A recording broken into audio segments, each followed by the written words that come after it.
Travis Wingoodsill.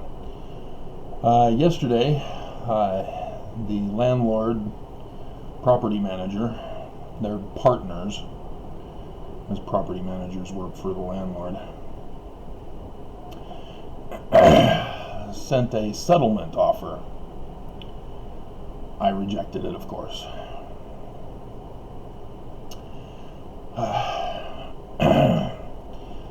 I laid down to rest this morning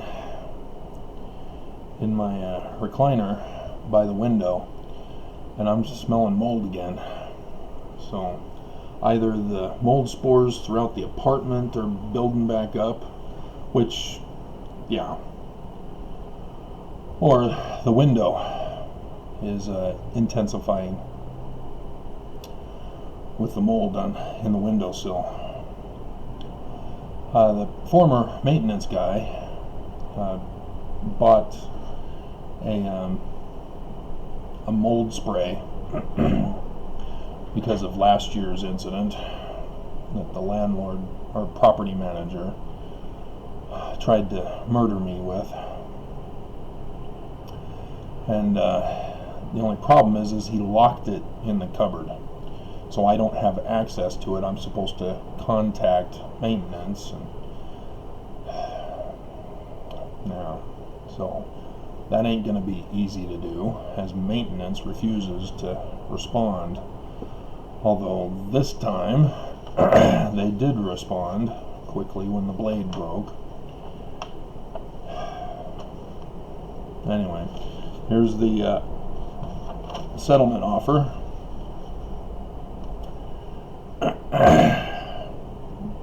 Which was spawned by my contacting of the landlord's lawyer, which was spawned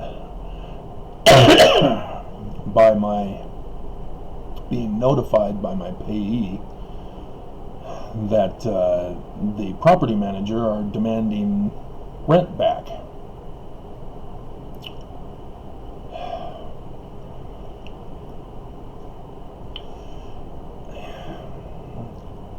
I'm well aware of settlement agreements where the bad evil side always goes to the extreme to try to get away with as much as they can get away with. I understand that. I mean, I watched as the lawyer during their second eviction threat constantly was trying to get me to confess through an agreement and contract signing that I am the one who's guilty and that they are innocent. I understand that.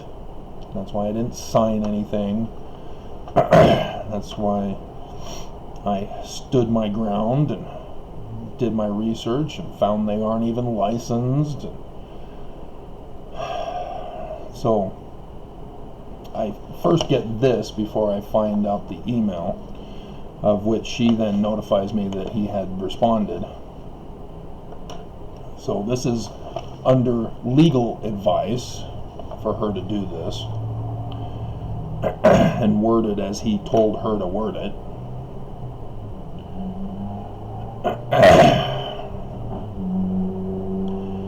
But when a defendant comes to the prosecution and says, "We want to settle, how's this?" the prosecution knows they got him by the balls. And they know to reject it. And what they're doing is fishing for what I know. Well, they already know what I know. It's not complicated.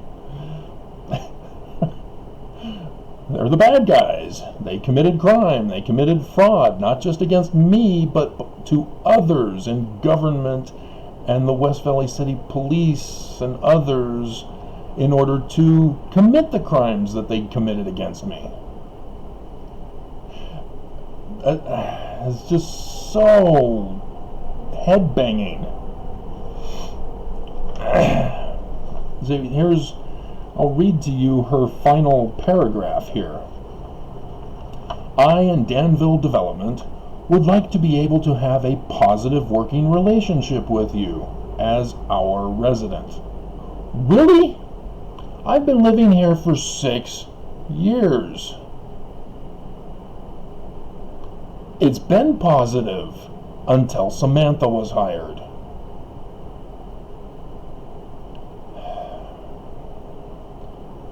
And I know. Oh, she knows, does she? I know Valley Behavioral Health. Oh, she's speaking for them, is she? But pay attention. Let me give you background before I read it. Valley Behavioral Health discharged me in 2014. That's why they moved me here. I was looking for other places to live when I got my Medicaid reimbursement for the 6 years of my life that was taken from me by the Church of Jesus Christ of Latter-day Saints. They're intertwined.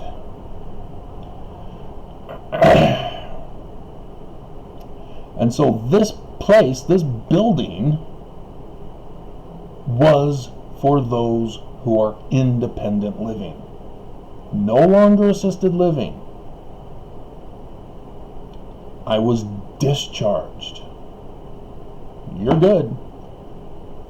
She didn't even, the therapist said, I don't even know why you're mentally ill. And she discharged me. I was hoping it was because she wanted to date me, but she had to wait at least a year after discharging me before she could be allowed to start dating me. And I have no idea where she is and how to get a hold of her, but, you know, oh well. But, yeah, that's why they put me here. They were afraid that if I got my own apartment, that I became a regular citizen, that I would leave. I was discharged. I'm gone. All I needed to do now was to find a way to stop getting the drug that almost took my life in 2015.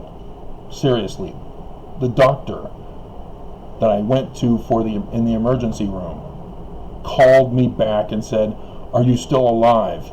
I'm freaking out. We gave you the wrong antibiotics."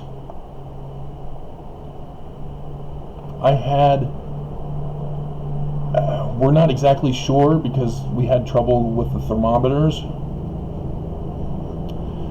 but it was at least 103 degree temperature, body temperature, as I was recovering, as my body was fighting the kidney infection caused by the drugs they forced me on. And there's a whole story on that.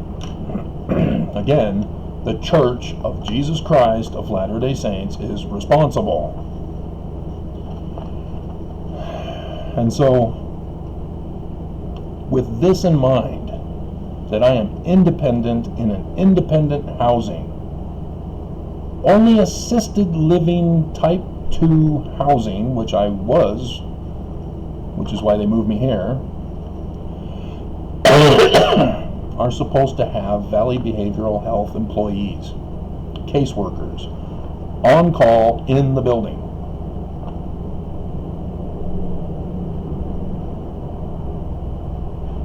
So with that in mind, listen carefully. And I know Valley Behavioral Health would also like to have the same positive working relationship. I'm discharged. I'm not their client. With you and their staff. Do you see what Samantha is revealing here? Samantha is confessing to what I have been complaining about, which is in my lawsuits, the current one especially. The complaints to all of the government officials with this eviction for their not being licensed. Right here, she confesses that that's what they've been doing to evict me. They were secretly turning this building into assisted living type 2 to call me assisted living when they themselves have it on my medical records as discharged and independent, and this building independent on my medical records. And here Samantha is confessing that nope, this building by Valley Behavioral Health is assisted living type 2, and you, Travis, are assisted living now. Really? Thanks for the evidence. I'll be submitting this in my lawsuit as proof that that's exactly what they were doing, as my complaint states.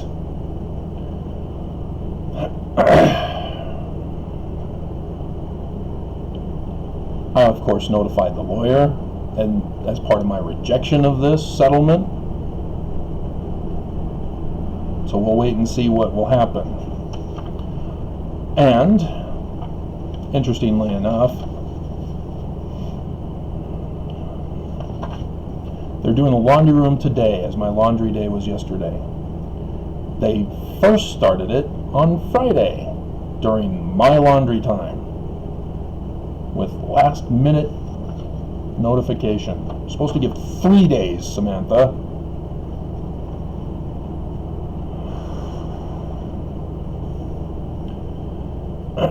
But at least this time, because I exposed her to the lawyer, it appears that they held off a day.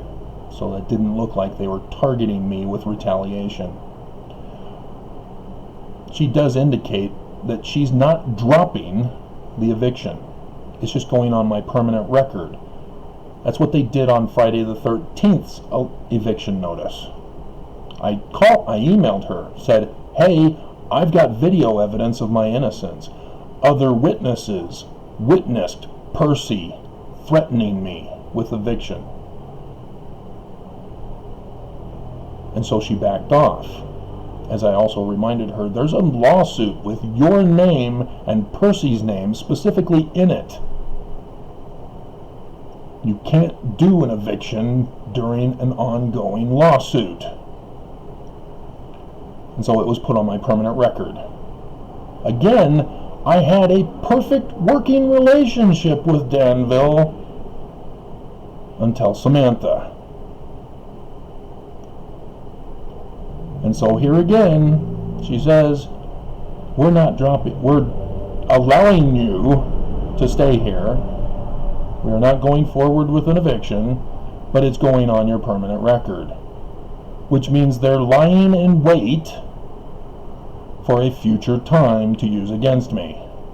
Just like they did with the Friday the 13th one. This shows a pattern of criminal behavior.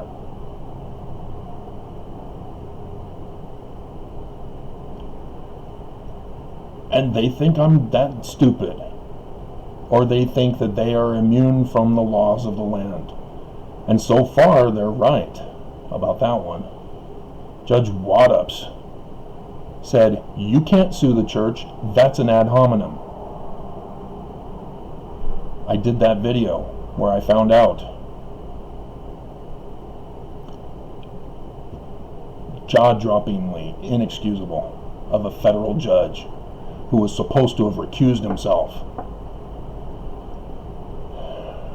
I'm concerned about the 93-year-old judge that I talked about, who had to be assigned after the first judge recused himself in this new lawsuit. I haven't gotten his recusal yet. He too indicates that he's Mormon. And he's 93 years old. Probably the same age as Waddups. I don't know Waddups' age, but he's up there.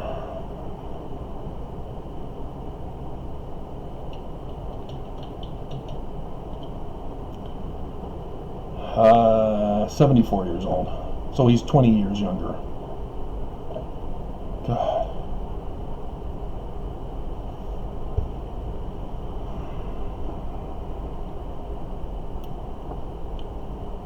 So,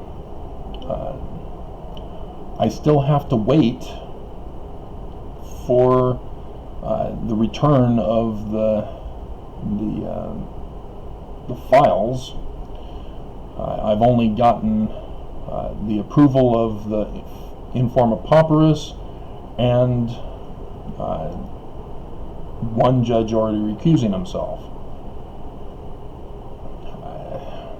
If nothing comes in the mail today, I will have to contact the clerk's office and say, hey, I sort of need a stamped version of my complaint so that I can submit it or serve the defendant. So this whole coronavirus thing is just messing everything up because I can't go downtown. I'm not going to fall for their trap.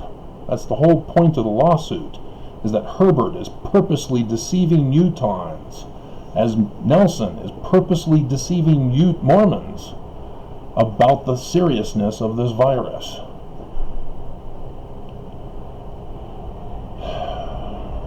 So, anyway. And I'll keep informing you because this is a biggie, guys. The lawsuit, if you're wondering, is a RICO also, but it's a terrorist RICO, which was different, even though I had a terrorism charge in the previous one, in war crimes. This is a focus of being a terrorist organization through the Illuminati. And if you don't understand who the Illuminati are, you haven't seen the Eagle Gate, which I'll have to file a correction in my 14-day reply. But yeah, that's a symbol of the Illuminati, and it's the gateway into Brigham Young's Ponderosa.